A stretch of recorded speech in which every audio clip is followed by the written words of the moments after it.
학생 여러분 반갑습니다. 안녕.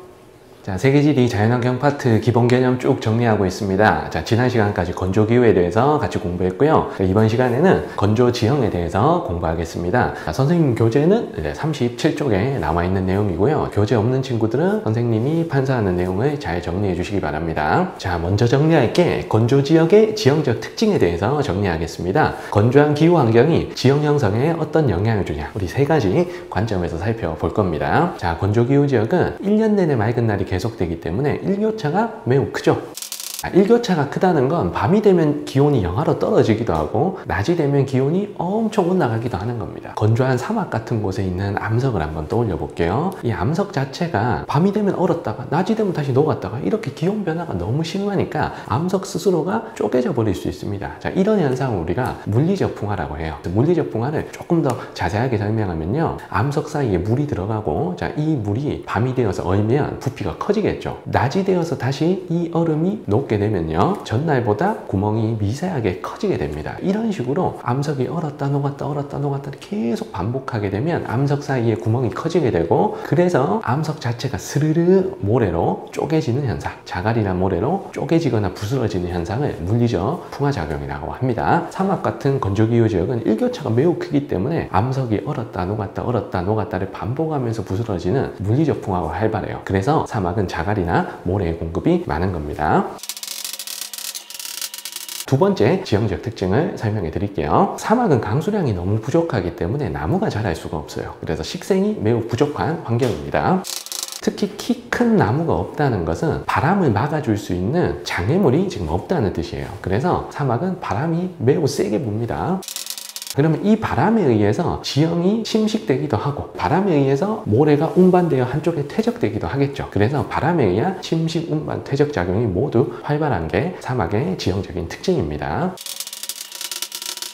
세 번째 지형적 특징을 설명드릴게요. 사막도 비가 전혀 안 오는 건 아니고 정말 어쩌다가 비가 내릴 때가 있습니다. 일시적으로 비가 내릴 때가 있어요.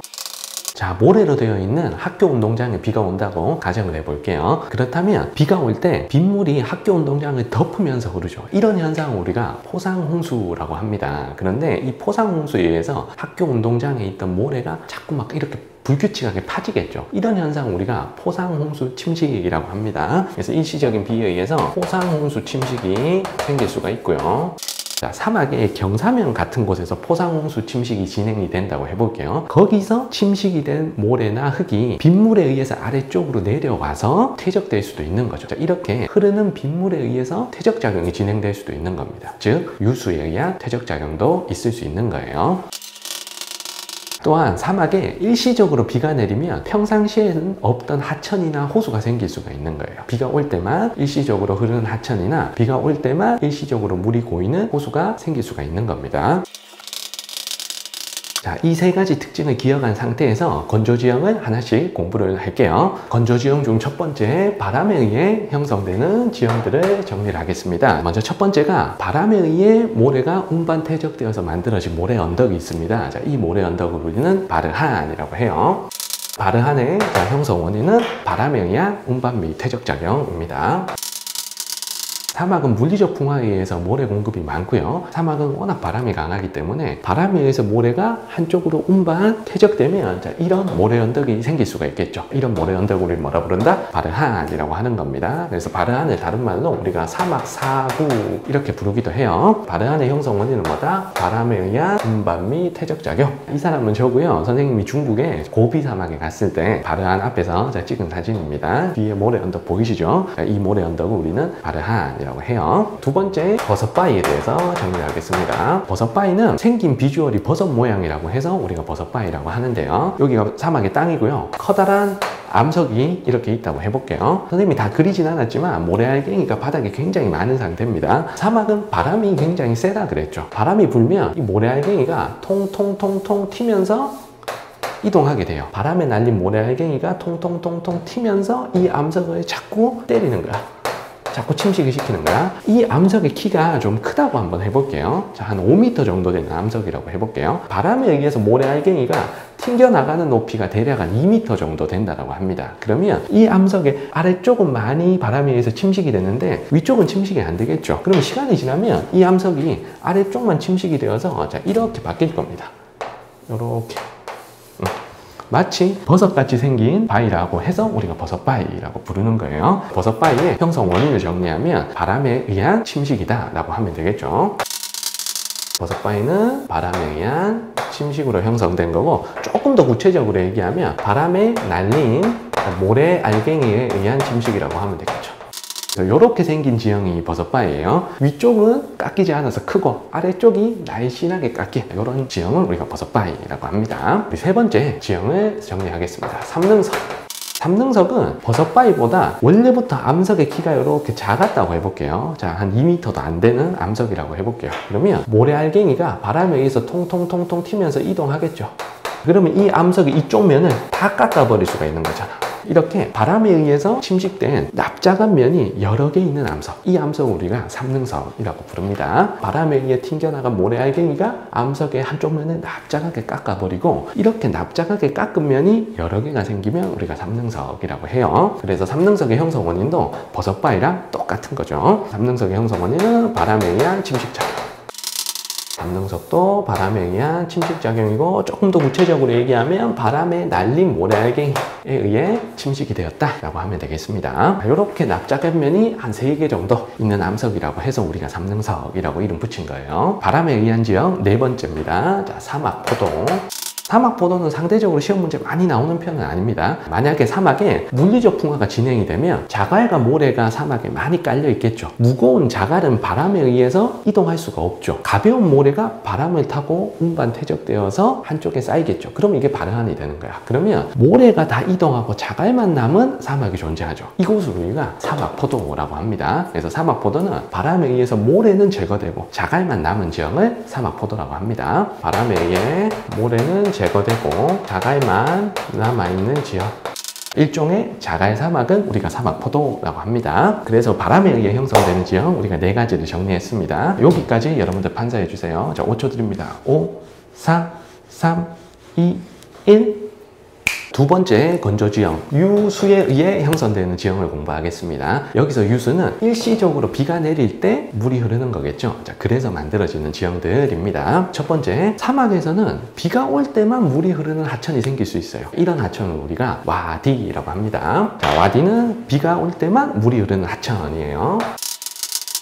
자, 우리 학교 운동장에도 만약에 비가 온다 그러면 학교 운동장에 불규칙하게 물이 흐르는 물길이 생기죠. 그런 걸 우리가 와디라고 생각하시면 됩니다. 자, 그런데 와디는 평상시에는 물이 없이 말라 있겠죠. 왜냐하면 사막이 워낙 비가 적고 증발량이 크기 때문이에요. 그래서 비가 올 때만 물이 흐르지 평상시에는 말라 있는 곳입니다.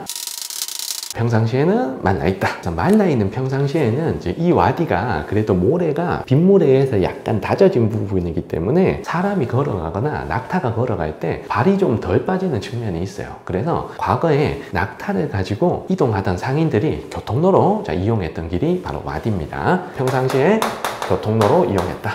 자, 와디에 대해서 정리를 했습니다. 자, 와디는 사막에 이렇게 비가 오게 되면 이렇게 물이 핥히고 지나간 낮은 부분에 물길 같은 곳들이 보이죠. 이런 곳들이 와디입니다. 와디는 비가 올 때만 물이 흐르는 하천이었죠. 그렇다면 비가 올 때만 낮은 곳에 물이 고여서 형성되는 호수도 존재할 수 있죠. 그런 호수를 우리는 플라야라고 합니다. 플라야는 비가 올 때만 물이 고이는 호수죠.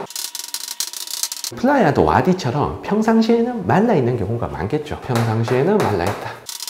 플라야는 비가 올 때만 물이 고이는 호수니까 건조한 사막에서 물이 고여있는 호수를 만나면 사람들이 되게 좋아할 것 같죠. 와, 이 물을 식수로 이용할 수 있겠다. 자, 이런 생각이 들 수도 있죠. 하지만 절대 그렇지 않습니다. 왜냐하면 사막은 매우 건조한 지역이기 때문에 땅 속에 있는 수분은 다 증발하고 땅 속에 있던 염분이 땅 위로 올라와서 지표면에 다 집접되어 있는 형태입니다. 그러면 플라야에 빗물이 고여있게 될 때 이때 빗물은 염분이 같이 녹아있는 물이 고여있게 되는 거예요. 그래서 이 물은 염분 농도가 매우 높기 때문에 플라야에 고여있는 물은 염분 농도가 높기 때문에 절대 식수나 농업용수로 이용할 수 없다는 것, 자, 여러분들 주의하셔야 돼요.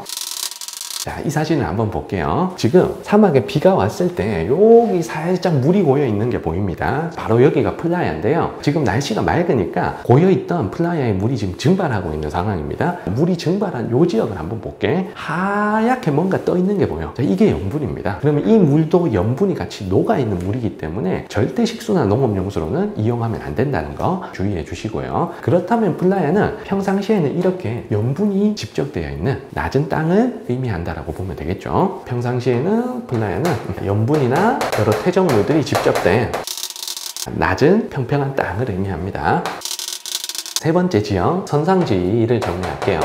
자, 선상지의 사전적인 의미는 부채꼴 모양의 지형이란 뜻입니다. 자, 요 사진을 한번 볼게요. 여기 위쪽이 사막의 지금 산지고요. 자, 아래쪽이 사막의 평지입니다. 선상지 같으면 산지와 평지가 만나는 골짜기 입구. 자, 요런 곳을 우리가 골짜기 입구, 곡구라고 불러요. 곡구에서 형성되는 지형입니다. 사막은 물리적 풍화가 활발해서 모래 공급이 많다 그랬죠. 그러면 산지에 모래가 많은 상태에서 비가 온다고 가정해 볼게요. 자, 그러면 계곡을 따라서 빗물이 이렇게 흘러내려올 건데 물만 흘러내려오는 것이 아니고 많은 모래를 운반해서 가지고 오면서 곡구 지점까지 이동을 할 겁니다. 이때 이 곡구에서 경사가 급격히 변하기 때문에 자, 옆에서 보면 요렇게가 경사가 급한 지점, 요렇게가 경사가 완만한 지점이라고 하면 경사가 급한 지점에서 물이 빨리 흐르다가 완경사로 바뀌게 되면 물이 천천히 흐르겠죠. 물이 천천히 흐른다는 얘기는 자기가 가지고 온 모래를 멀리까지 이동시킬 수 없다는 의미입니다. 바로 여기에서 모래가 다 쌓여버리겠죠. 자, 물이 계곡에서는 한 줄기로 흘러나오다가 넓은 평지를 만나면 물이 이렇게 퍼져서 흐르겠지, 맞지? 그래서 모래가 이렇게 퍼져서 부채꼴 모양으로 퇴적이 되는 겁니다. 이런 부채꼴 모양의 퇴적 지형을 우리는 뭐라 부른다? 선상지라고 합니다. 자, 선상지는 어디에 발달하는 지형이다? 곡구 지점. 곡구의 경사급변점에서 발달한다. 이 곡구의 경사급변점은 반드시 물이 흐르는 속도가 느려지게 돼 있어요. 자, 유속이 감소하더라. 그러면 흐르는 물에 의해서 부채꼴 모양으로 퇴적되는 지형이 생기죠. 그래서 선상지의 형성 원인은 뭐다? 유수에 의한 퇴적작용입니다. 자, 선상지는 곡구의 경사급변점에서 유수에 의한 퇴적작용으로 형성된 지형을 우리는 선상지라고 해요. 자, 그럼 이 생각도 한번 해볼게요. 여기에 계곡이 하나 더 있어. 그래서 선상지가 요렇게도 하나 만들어져 있다고 해볼게요. 그러면 또 비가 오면 선상지에 퇴적 물질이 더 쌓이겠죠. 그러면 선상지의 규모는 가면 갈수록 어떻게 된다? 커지게 되겠지. 그래서 왼쪽의 선상지도 이렇게 커졌고 오른쪽의 선상지도 이렇게 커졌다고 해볼게요. 자, 그러면 두 선상지가 이어서 붙어져 버리는 거잖아. 이런 지형을 우리가 바하다라고 합니다. 바하다는 선상지가 연속적으로 이어진 지형을 뜻해요.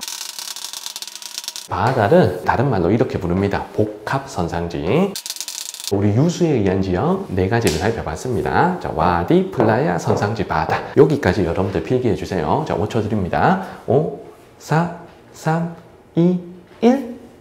자, 마지막 건조지형 메사와 뷰트를 정리하겠습니다. 사막의 거대한 암석들이 단일 암석으로 구성되어 있지는 않을 겁니다. 예를 들어서 이 그림처럼 아래쪽에는 연암층이 있다고 해볼게요. 자, 연암층이 상대적으로 조금 부드러운 암석이라는 뜻이고요. 이 위쪽에 경암층이 덮고 있다고 해볼게요. 경암층은 단단한 암석이라는 뜻입니다. 사막은 물리적 풍화나 바람에 의한 침식이 진행될 건데 당연히 연암층을 위주로 진행이 될 거예요. 왜냐하면 연암층이 약한 암석이니까 그만큼 물리적 풍화도 잘 될 것이고 바람에 의한 침식도 빨리 일어날 겁니다. 자, 그러면 시간이 지나면 이 연암층이 먼저 부셔지기 때문에 경암층은 살아있는 상태에서 연암층 이 아랫부분이 부셔져서 요만큼 지금 없어지는 거야. 그러면 연암층은 자꾸자꾸 풍화 침식되어서 없어지면 위에 매달려 있던 경암층 자체도 불안해서 무너져 내릴 수가 있겠지. 그럼 시간이 지나면 경암층도 연암층이 받치고 있지 않은 경암층이 무너져 내리면 기존의 암석에서 크기가 이렇게 줄어들겠죠. 그러면 시간이 지나면 이런 탁자 모양의 지형이 남아있을 수 있는 겁니다. 그래서 이 탁자 모양의 지형을 우리는 메사라고 해요. 그런데 이 메사도 아래쪽에 연암층이 빨리 풍화 침식이 진행되면 자꾸 크기가 작고 좁아지겠죠. 그러면 이런 기둥 모양의 뷰트가 될 수 있습니다. 그래서 메사와 뷰트의 형성 원인을 정리하면 경암층과 연암층이 있는데 이 중에서 연암층이 빨리 풍화 침식이 되어서 만들어지는 지형이에요. 메사 뷰트의 형성 원인은 경암층과 연암층의 차별적인 풍화 침식 으로 형성되는 지형이다. 그래서 여기서 가장 핵심적인 말은 이겁니다. 차별적인 풍화 침식 작용으로 형성된다. 메사와 뷰트도 우리 건조 지형 중에 하나니까 잘 기억해 두십니다. 이것도 좀 정리해 주세요. 자, 3초 드릴게요. 3, 2, 1. 이런 탁자 모양의 지형을 우리가 메사라고 하고요. 좀 좁아진 기둥 모양의 지형을 뷰트라고 합니다. 선생님 교재 37쪽에 다양한 건조 지형이 나와 있는 그림이 있습니다. 그래서 건조 지형은 사진이나 그림을 제시하고 문제풀이가 시작되는 문제가 굉장히 많습니다. 그래서 건조 지형은 첫 번째 비주얼을 정리하셔야 되고요. 두 번째 형성 원인을 정리하시고, 세 번째는 그 지역만의 독특한 특징을 정리하시면 모든 문제를 깔끔하게 풀 수가 있을 겁니다. 오늘 내용 정리할게요. 건조 지역의 지형적인 특징, 물리적 풍화가 활발하더라. 그래서 모래나 자갈 공급이 많더라. 그리고 두 번째가 바람에 의한 침식 운반 퇴적으로 만들어진 지형이 많더라. 그래서 바람에 의한 침식으로 만들어지는 지형 오늘 2개 배웠습니다. 버섯바위랑 삼능선. 바람에 의한 운반 퇴적으로 만들어지는 지형 우리가 하나 배웠어요. 자, 바르한 4구 배웠습니다. 그리고 일시적으로 비가 내리게 되면 유수에 의한 퇴적작용이 생길 수가 있겠죠. 그렇게 해서 만들어지는 지형 2개가 선상지. 선상지가 여러 개 이어진 바하다. 선상지와 바하다는 유수에 의한 퇴적작용으로 형성되는 지형이고요. 그리고 일시적인 비에 의해서 비가 올 때만 형성되는 지형이 있죠. 이 지형이 2개가 있습니다. 자, 비가 올 때만 형성되는 하천, 와디. 와디는 우리가 다른 말로 건천이라고 해요. 평상시에는 말라있다라고 해서. 평상시에는 말라있는데 비가 올 때만 물이 고이는 호수가 있었죠. 자, 그 호수를 우리는 플라야 라고 하고요. 플라야는 염분 농도가 높기 때문에 우리가 염호라고도 부릅니다. 하나, 둘, 셋, 넷, 다섯, 여섯, 7개 지형이 시험 문제 잘 나오고요. 자, 거기에다가 메사와 뷰트까지 정리하셔서 총 9개 지형 중에 시험 문제가 잘 나오니까 이 9개 지형을 여러분들 잘 정리해 주시기 바랍니다. 요거 보충해서 필기 좀 부탁드려요. 자, 3초 드립니다. 3, 2, 1. 오늘 수업은 여기까지입니다. 우리 건조지형 같이 공부하시느라 고생 많으셨습니다. 구독과 좋아요 부탁드리고, 질문 있으신 분들은 댓글 꼭 남겨주시면 제가 잘 답변 드릴 수 있도록 하겠습니다. 자, 우리는 다음 시간에 뵙도록 합시다. 자, 여러분들 안녕.